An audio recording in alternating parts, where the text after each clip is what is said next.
창세기 14장 17절부터 24절 말씀을 다 같이 한 목소리로 봉독하시겠습니다. 시작. 아브라함이 그와 함께한 왕들을 파하고 돌아올 때에 소돔 왕이 사회 골짜기 곧 왕국에 나와 그를 영접하였고, 살렘 왕 멜기세덱이 떡과 포도주를 가지고 나왔으니 그는 지극히 높으신 유일하신 하나님의 제사장이었더라. 그가 아브라함에게 축복하여 가로되, 천지의 주제시오 지극히 높으신 유일하신 하나님이 아브라함에게 복을 주옵소서. 너의 대적을 내 손에 붙이신 지극히 높으신 유일하신 하나님을 찬송할지로다. 아브라함이 그 은혜를 멜기세덱에게 주었더라. 소돔 왕이 아브라함에게 이르되, 사람은 내게 보내고 물품은 네가 취하라.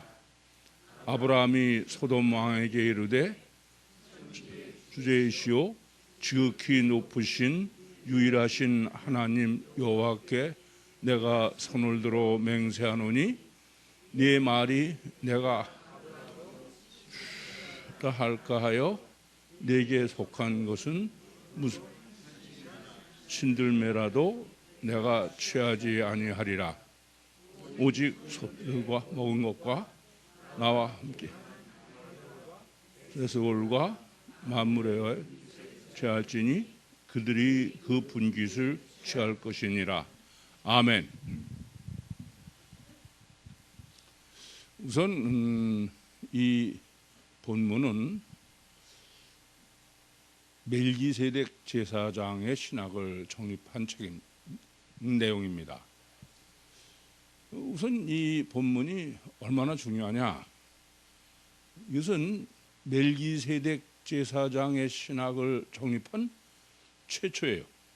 첫 단추다 그런 말씀이에요. 멜기세덱에 관해서는 본문 외에 시편 110편 4절에 그 멜기세덱의 반차를 쫓는 영원한 대제사장이라 그렇게 메시아를 계시한 것과 또 히브리서 5장 6장, 그러나 실제로는 7장이 본문을 근거로 멜기세덱 신학을 정립을 했는데 그 세 군데밖에 없습니다. 그런데 멜기세덱 신학은 본문이 첫 단추예요. 첫 단추의 중요성은 여러 번 강조드렸습니다. 어떤 개념이든지 신학이든지 성경에 처음 계시한 데서 정립하지 않으면은 그건 제대로 정립할 수가 없다. 그리고 처음 계시한 데서 정립한 신학으로 그 다음은 다 해석을 해야 된다. 그런 말씀을 누누이 들었습니다. 예컨대 안식일 경우 그 창세기 2장 1절부터 3절에 계시한 안식일 신학을 사바톤을 거기서 정립한 다음에 그것을 전제로 출애굽기 20장의 안식일 계명이나 안식년이나 신년을 해석해야 되는데 불행히도 그 첫 단추의 신학이 정립되지 않아서 그런지는 모르지만 창세기 2장에서의 그 안식일 신학을 정립하지 못하고 출애굽기 20장에서부터 안식일을 적용하니까 안식일이 거꾸로 됐어요. 사실은 정반대로 적용되고 있는 현실을 우리는 목도하고 있습니다. 이렇게 첫 번째 그 성경이 계시한 데서 정립하는 문제는 이건 뭐 절대예요. 그러니까 우리가 다 아십니다. 이 멜기세덱은 바로 성육신하신 신인 메시아를 계시한 사실을.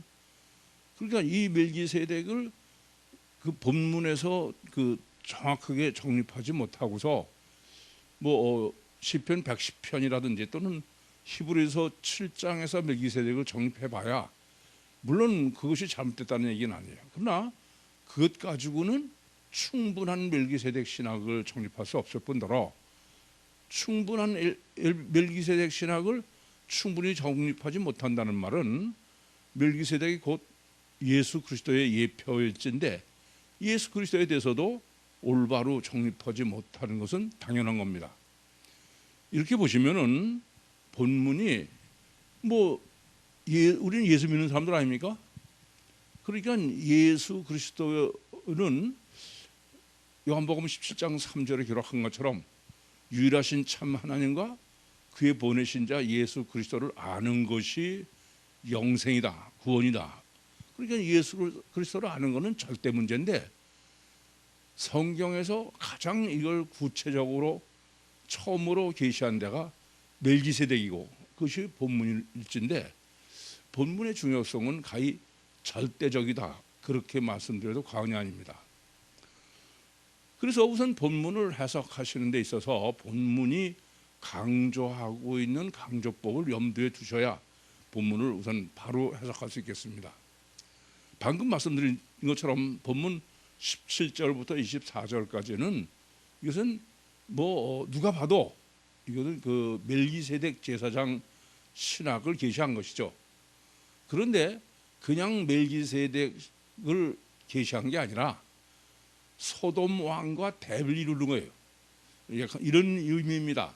아브라함을 가운데 놓고 왼쪽에는 소돔 왕, 오른쪽에는 멜기세덱, 이런 대조법으로 구성해놨다. 첫째. 두 번째는 이렇게 소돔 왕과 아브라함 관계에 샌드위치로 가운데 파묻어 놓은 게 멜기세덱이다.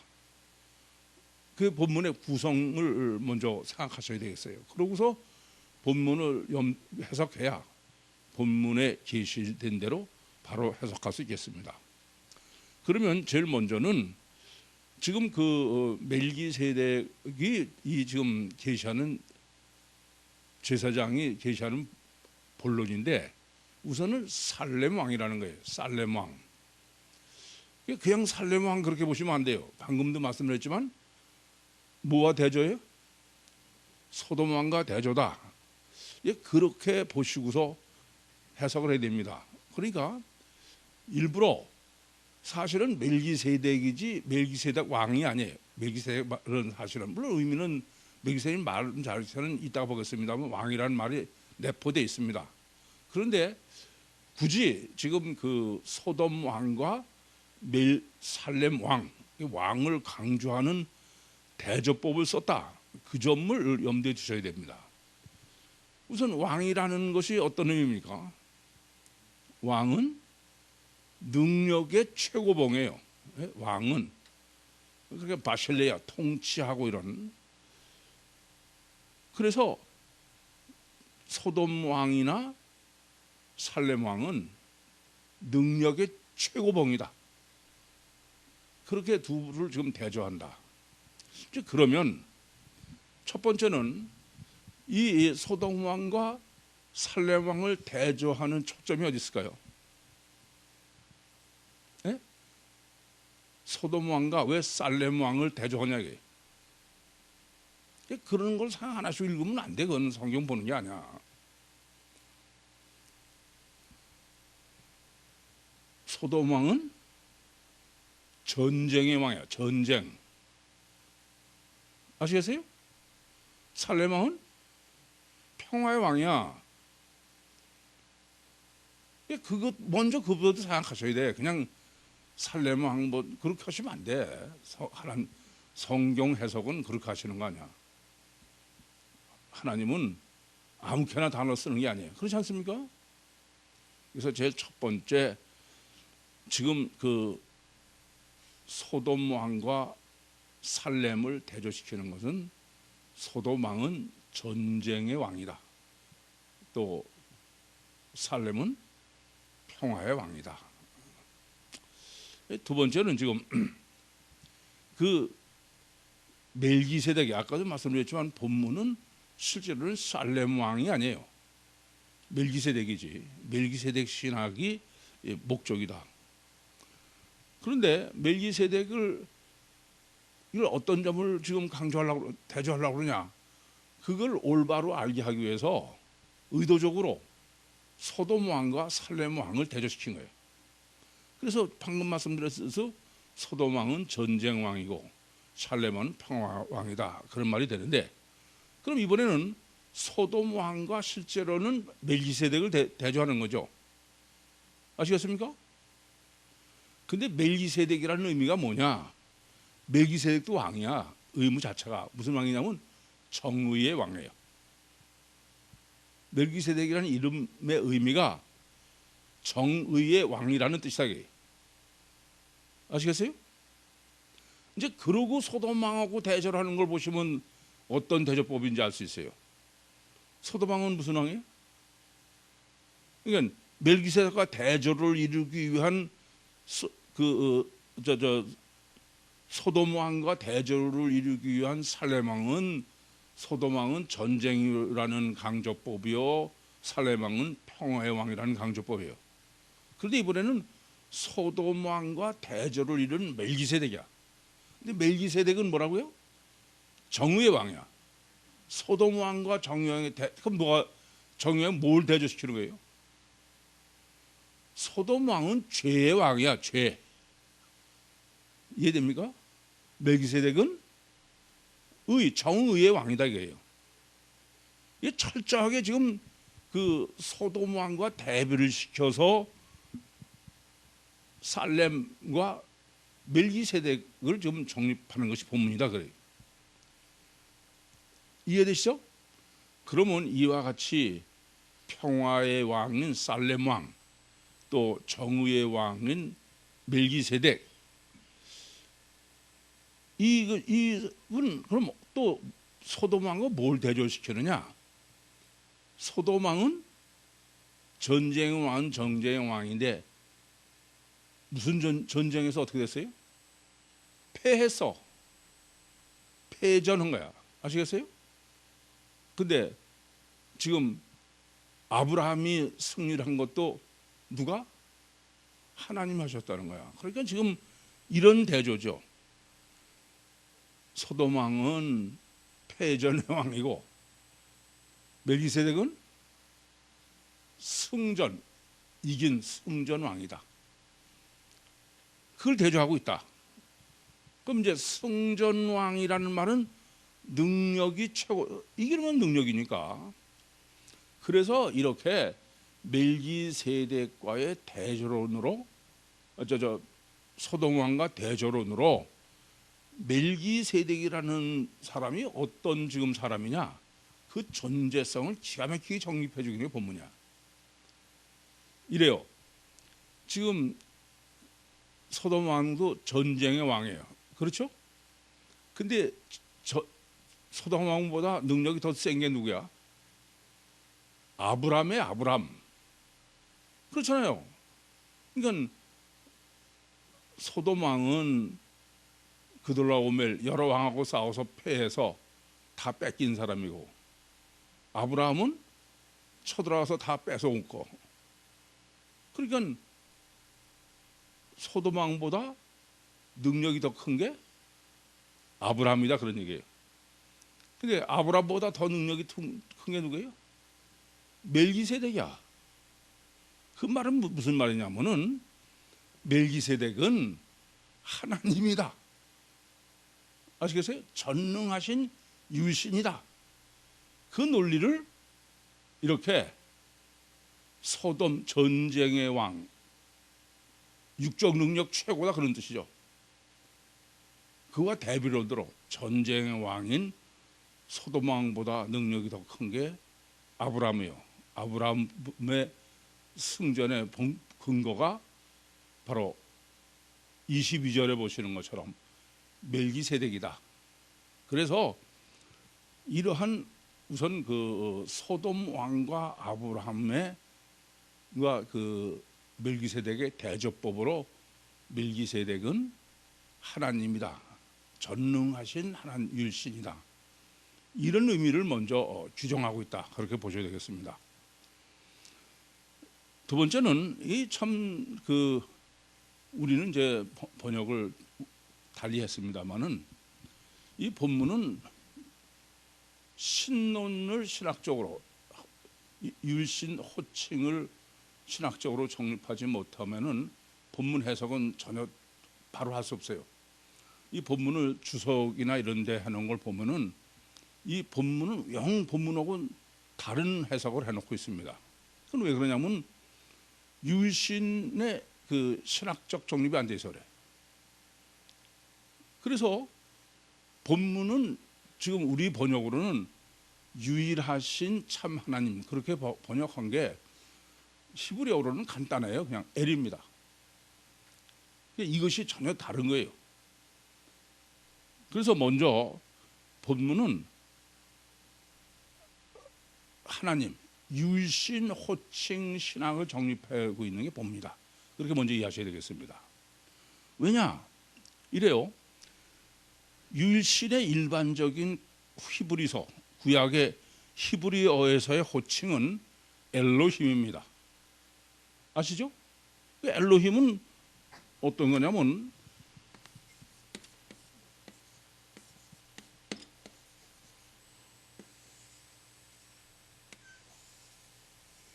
요게 신이에요. 요거는 복수예요. 복수. 신들이라 원래 직역하면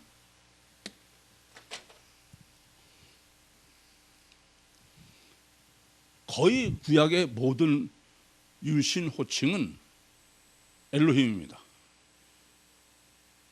단수가 아니에요. 그러니까 창세기 1장 1절부터 지금 창세기 14장 16절까지 우리나라 말로 하나님으로 번역한 엘로힘은 전부 똑같이 복수형이에요. 그런데 아시는 대로 주어는 엘로힘 신들이라는 복수인데 동사는 단수예요. 그래서 엘로힘을 유일신으로 번역하는 거예요. 맞아요. 틀리지 않습니다. 근데 이게 문제가 되는 거죠.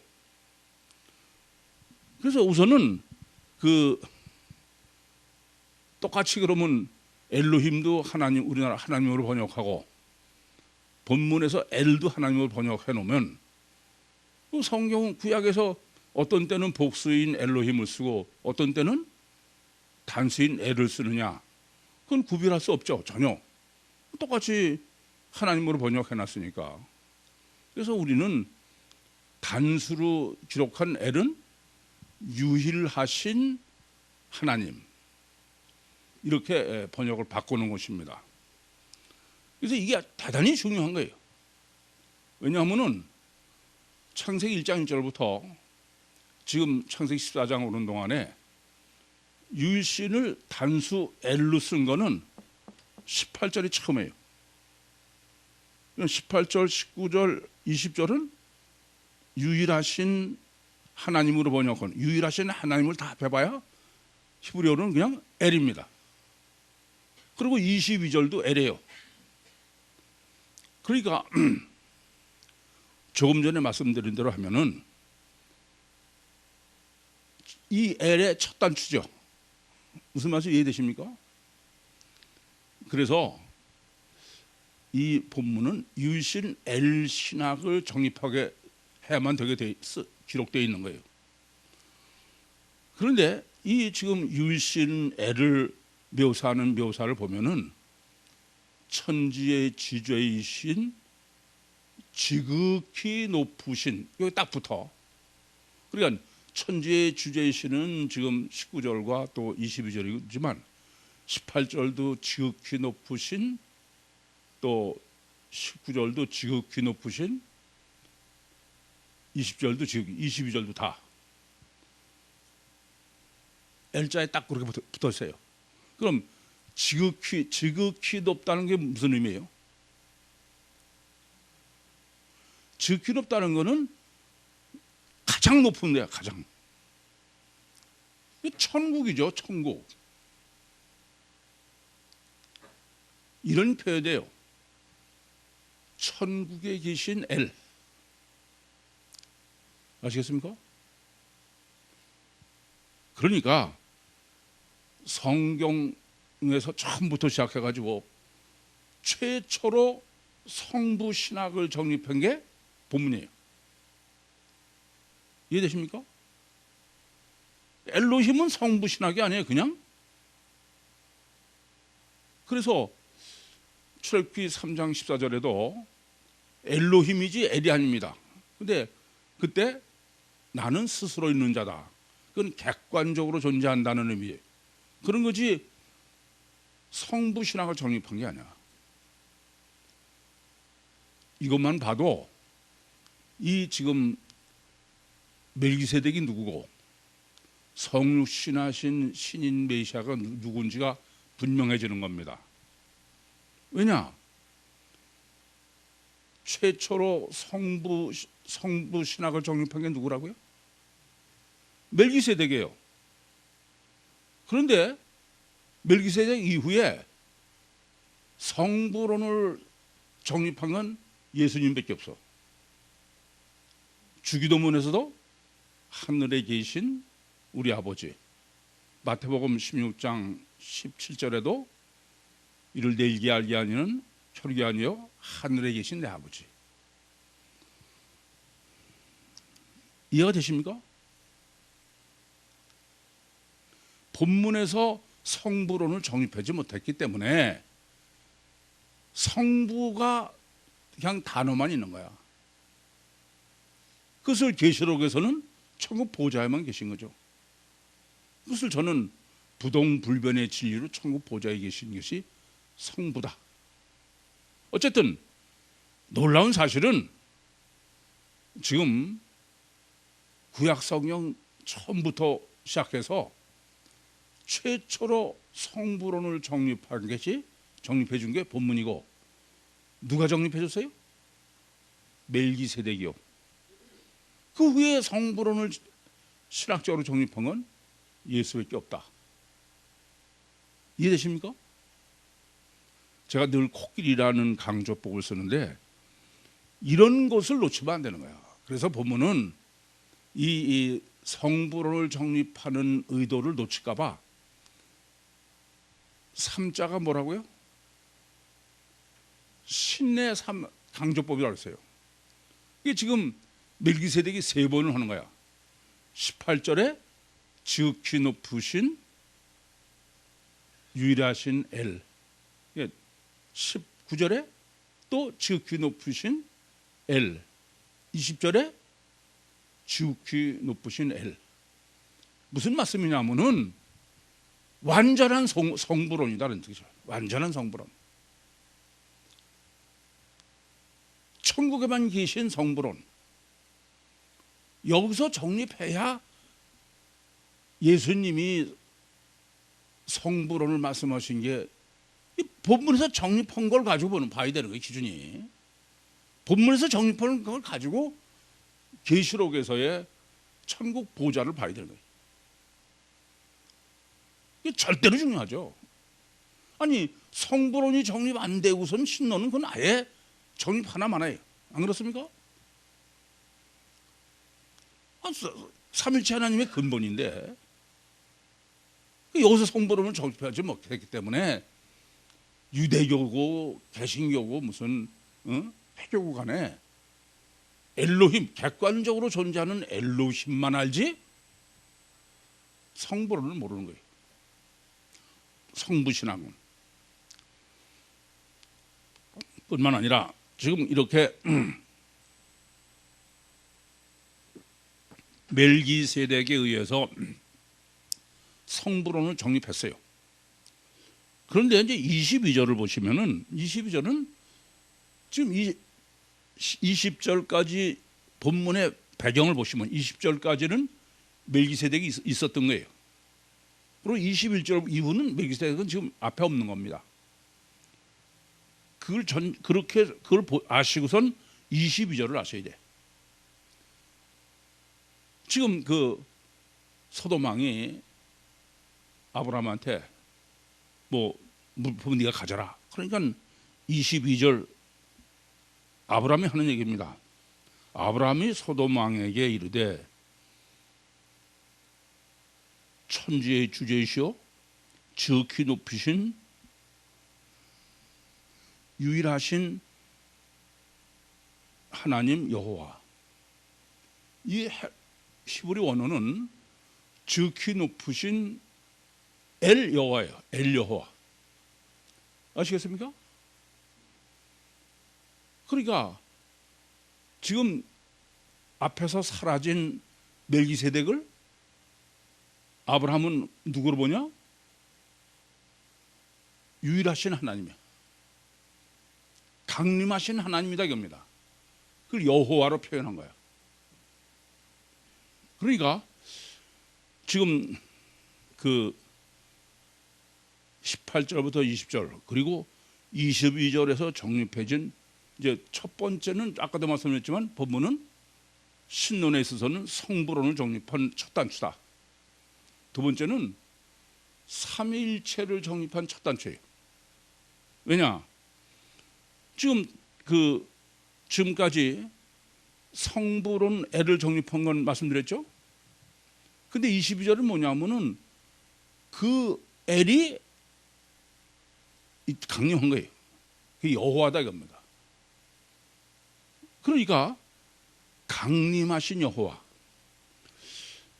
이것을 지금 그 천상에만 계신데 이번에는 또 강림하신 여호와. 일부러 그래서 그건 그 지극히 높으신, 이게 무슨 뜻이에요? 천상에 계신 하나님이, 이 삼일체론의 신비죠. 님이 이 땅에 오신 분 여호와, 이런 의미입니다. 그리고 성령은 뭐 창세기 1장 2절부터 이미 나와 있으니까. 그러니까 지금 본문은 최초로 하나님의 삼위일체 신학을 정립한 것이다. 이게 삼위일체 신학의 첫 단추다. 그렇게 보시면 되겠어요. 그러고 보면, 그러면 이제 이 본문이 얼마나 중요합니까? 본문은 그러니까 성부론의 첫 단추. 물론 멜기세덱은 말할 것도 없거니와. 그 다음에 그 창세기 11장 5절에는요, 그냥 여호와께서 강림하셔서 내가 그 뭐예요, 바벨탑 쌓는 우리가 보자, 그렇게만 돼 있지 지금은 실제로 보이도록 강림한 거예요. 그러니까 그 강림하신 여호와 신학 그리고 삼일체 신학, 이것을 요 짧은 데서 최초로 다 정립해 준 거야. 그러니까 그야말로 첫 단추에 셋을 다 한 거예요. 유일신, 강림하신 하나님, 삼일체. 신론은 다 한 거죠 뭐. 왜 이랬을까요? 왜 이랬을까요? 네? 왜 이랬을까요? 목적이 뭐예요? 멜기세덱을 정립할, 멜기세덱을. 여기서 멜기세덱이 정립 안 됐으니까 예수를 못 믿는 거야. 그러니까 요한복음 17장 3절에 영생은 유일하신 참 하나님과 그의 보내신 자 예수 그리스도를 아는 것이다. 그것의 절대는 본문 해석해야 돼. 본문은 뭐예요? 성부 하나님, 강림하신 여호와가 누구라고요? 멜기세덱이야. 그 예수예요, 여호와. 이걸 정립하지 못했으니까 뭐 육신이 좀 말도 안 되는 소리를 하는 거야. 육신이 죽어서 불사조는 여기서부터 예수가 계신데 무슨 소리야. 그래서 지금 본문은 이제 본격적으로 멜기세덱의 그 정의 왕, 멜기세덱의 신학을 정립하는 데 목적이 있는 거예요. 근데 그 멜기세덱의 신학을 그냥 멜기세덱을 정립한 게 아니라 먼저 성부론을, 강림론을, 삼일체론을, 그래서 멜기세덱을 정립하는 거예요. 이해되십니까? 이렇게 중요한 게 오늘 본문입니다. 그러면 우선 제일 먼저는 이제 실제로 본문에서 구체적으로 그 멜기세덱이 하나님이다. 그걸 어떻게 정립했느냐부터 정리해야 되겠습니다. 창세기 12장 1절부터 4절에 보면은 아브라함은 어떤 사람이에요? 복의 근원이야. 아시겠습니까? 근데 그 복의 근원인 아브라함을 축복한 사람이야. 축복은 누가 누구래? 높은 사람이 하는 거지 낮은 사람이 하는 게 아니야. 그러니까 낮은 사람은 이 복비는 받는 거지. 아시겠죠? 그러니까 지금 복의 근원이고 그런 아브라함을 축복했다. 그러면 그건 하나님밖에 없어. 논리가 이해됩니까? 그러니까 아까는 소돔 왕과 대비론에서 구성을 해놓고 그리고 실제로 구체적으로 멜기세덱이 어떤 사람이냐, 그것은 바로 아브라함을 축복했다는 거예요. 두 번째는 아브라함으로부터 11조를 받았다는 거예요. 그부터 하나님이죠. 뭐 히브리서에 의하면은 이 논리를 아니 대제사장이 하나님께 11조를 드렸는데 그때 아브라함의 그때는 대제사장은 허리에 있었다는 거예요. 그러니까 그 제사장이 아브라함의 허리에 있어서 그러니까 하나님은 제사장은 아브라함은 제사장 중에서 가장 우두머리죠. 근데 그 아브라함이 11조를 드렸다는 겁니다. 무슨 말이에요? 하나님이다, 하나님. 그래서 멜기세덱은 삼위일체 엘로힘이다. 육신의 인간이 아니다 이게. 이해되십니까? 그 본문의 첫 번째야. 그런데 멜기세덱 제사장이에요. 이 점이 대단히 중요한 거야. 어떤 제사장이냐면은 천주의 주제이시고 지극히 높으신 성부 하나. 우리 이제 이건 지극히 높으신 유일하신 하나님을 우리 성부로 이렇게 번역한 걸 다 아셨으니까 이건 천지의 주제이시고 지극히 높으신 성부 하나님의 제사장이야. 제사장은 누가 제사장입니까? 하나님을 섬기는 사람이 제사장이야. 안 그래요?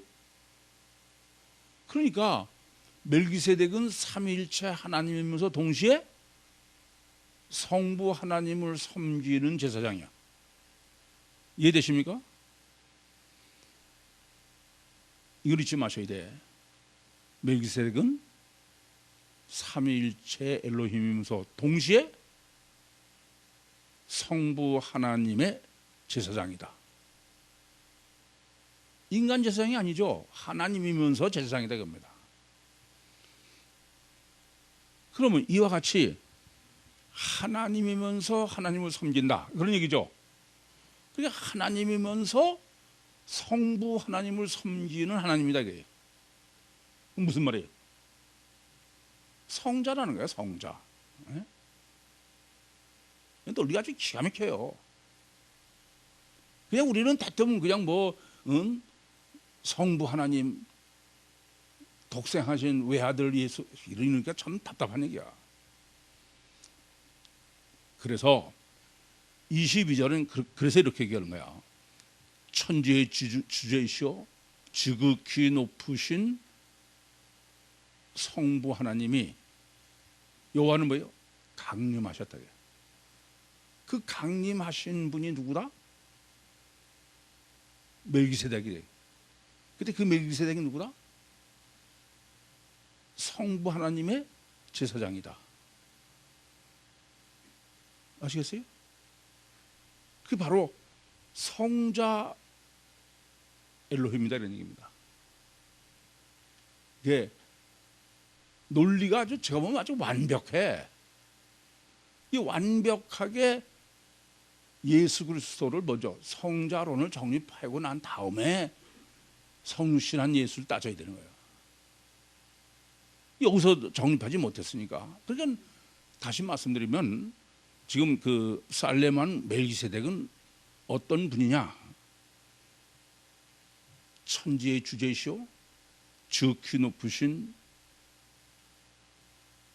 성부 하나님이 강림하신 여호와. 그런데 하나 더 있어. 지금 창세기 1장 1절부터 삼일째 하나님이 육적이요 가시적이요 물리적으로 현현한 첫 단추야. 아시겠어요?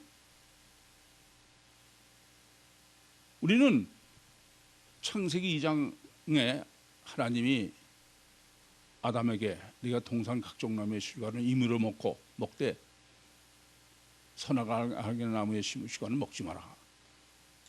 그 소리를 아담이 들었다. 그걸 마치 이렇게 보이게 현현해서 그렇게 알아요. 대개 그렇게 이해하더라고. 아니에요. 그건 지금까지는 한 번도 하나님은 가시적으로 현현하신 적이 없어. 보이게 현현한 적이 없다 겁니다. 이게 최초로 보이게 지금 현현한 게 누구예요? 멜기세덱이에요.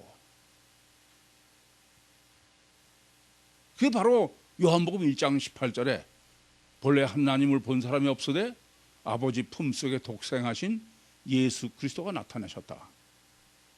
그러니까 예수 그리스도의 육신으로 오시기 전에 보이도록 현현하신 게 바로 첫 번째가 누구예요? 멜기세덱이야. 멜기세덱. 멜기세덱을 올바로 정립했으면은 성실하신 예수 그리스도에 대한 요한복음 1장 18절이 잘못 해석되지 않아요. 방금 제가 말씀드렸지만 바로 성실하신 신인 메시아는 멜기세덱이 계시해 준 것처럼 엘로힘적 역사죠. 사실은 그런 것처럼 유일신을 직접 강림하셔서 입맛에 아담 후손의 입맛에 맞게 육체 우선이여 가셔 결과만이 절대인 맞춤형으로 계시하셨다. 그렇게 해석해야 돼.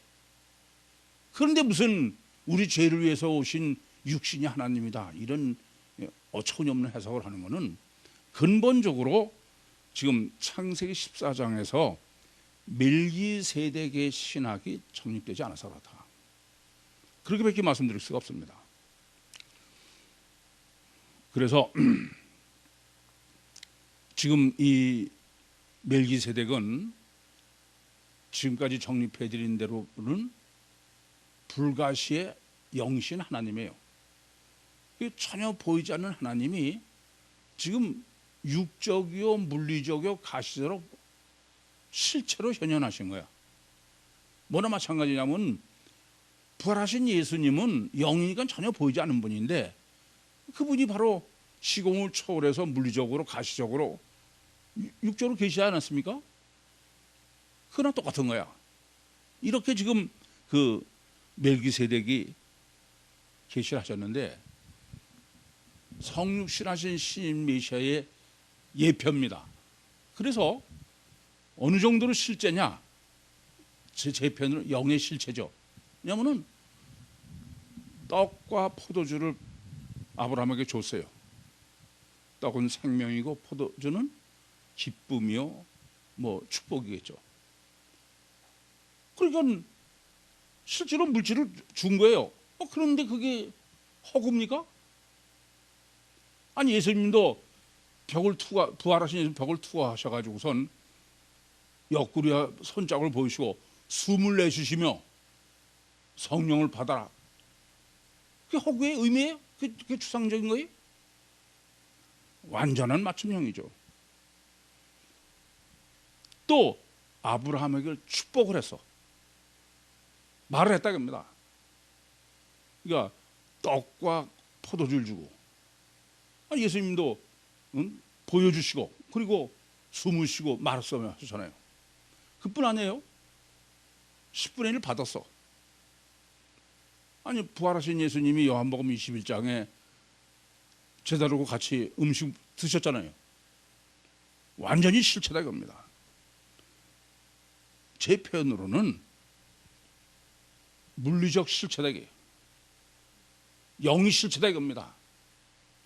그걸 직접적으로 가장 완벽하게 최초로 계시한 게 본문이에요. 우리는 그 실체라는 신학을 정립해가지고 창세기 1장부터 그냥 해석을 한 것뿐인데 이건 그게 아니에요. 아예 완전하게 그냥 마치 부활하신 예수님이 완벽하게 다 실체성을 계시한 거나 똑같은 거예요. 이게 사실은 이때 하신 거로 끝냈어야 되는 거야. 근데 그렇지 못하니까 반복이 된 것뿐입니다. 이만큼 본문은 멜기세덱의 계시가 어떤 목적이고 의미인지를 분명히 알 수 있는 거예요. 그것은 바로 요한복음 1장 18절 말씀대로 보이는 것이 안 되면 안 되는 아담 후손의 맞춤형으로 그리고 실체다. 그걸 계시한 게 본문이다. 바로 이 멜기세덱은 성육신 하신 신인 메시아의 예표예요.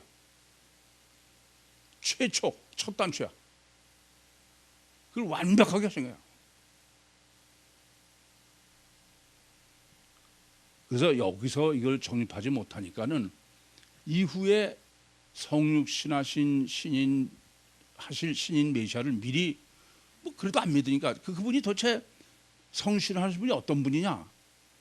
요한복음 10장 3절대로 그러기 위해서 멜기세덱으로 시작해서 이후에 이제 계속 반복되는 거예요. 우리가 잘 아는 창세기 18장 1절부터 4절에 세 천사가 아브라함에게 현현하지 않습니까? 그래서 아브라함이 떠다 준 물로 발도 씻고 음식도 먹고 다 그랬어요. 하나님이고 영이에요. 여호와예요.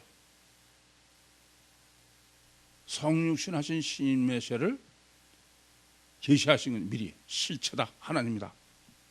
뭐 욥기에는 잘 아시죠? 엘리후는 성실하신 신인 메시아에 더 완전히 가까운 예표야. 그 세 친구가 뭐 엘리바스니 그 세 친구하고 욥과의 논쟁인데 그 셋의 논쟁이 다 끝난 다음에 엘리후는 등장해 청년으로. 그런데 하나님이 그 평가를 하실 때 그 욥의 세 친구는 평가를 하시는데 엘리후는 전혀 평가를 안 하셔. 왜요? 성자 하나님 예수 그리스도의 예표이기 때문에 그러하다. 이것은 직접적 계시를 한 거예요. 물론 간접적으로는 모세한테도 뭐라고 그러세요? 너 같은 선지자 하나 일어날 거다. 예수 그리스도의 예표죠. 그것은 오히려 간접해요. 물론 육신을 입었다는 면에서는 직접이라고 했겠지만은 그러나 그가 그 하나님은 아니죠. 마찬가지로 엘리야도 성실한 신인 메시아의 예표죠. 이건 다 간접이고 직접이다. 그러니까 이 멜기세덱에서 이 신학이 완벽하게 정립되지 않으면은 성육신하신 신인 메시아의 신학 정립은 불가능해요. 다시 정리하면 이렇습니다. 목적은 성육신하실 신인 메시아를 계시하는 거예요. 그게 목적이에요. 그런데 성육신하실 신인 메시아를 계시하는 데에는 첫 번째는 성부론을 정립해야 돼. 그러니까 성부론은 왜 정립해야 돼요? 성부론은 부동불변의 진리로 천국에 계셔야 돼. 그렇기 때문에 성자가 오셔야 돼요. 그 오신 성자가 누구예요? 여호와다. 그게 오늘 본문에서 정립한 거예요. 그리고 실제로 임마누엘에서 구원하실 분은 성령이에요. 삼일체예요. 그래서 성부론, 성자론, 삼위일체론, 성육신론, 이 모든 것의 첫 단추가 바로 본문이다. 그러니까 엄밀하게 말씀드리면은 하나님에 관한 성육신 신인 메시아의 구원을 위한 유일신에 관한 하는 완전한 과학 정립을 바로 지금 본문 멜기세덱으로 정립해 주신 것이다. 이만큼 중요해. 질문 있습니까?